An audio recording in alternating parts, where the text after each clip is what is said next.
In this video, I'll be teaching you on how to withdraw money from your PalmPay savings account.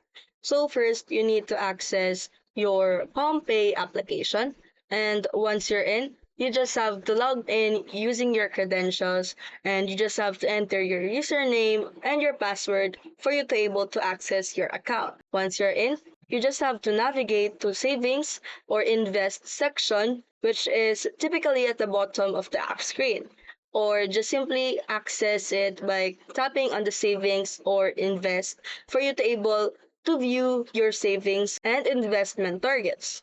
And after that, select savings plan and tap on withdraw. You just have to choose the savings plan, which is the target cash or savings plan you wish to withdraw from, and just click on the withdraw button for you to able to start the withdrawal process.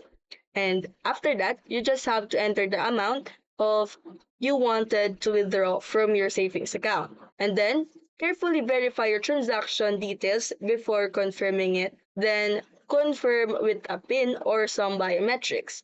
By entering your transaction PIN or just finalizing using your fingerprint or even your facial recognition for your security. And if you found this video helpful, don't forget to smash that like button and subscribe so you never miss a new video.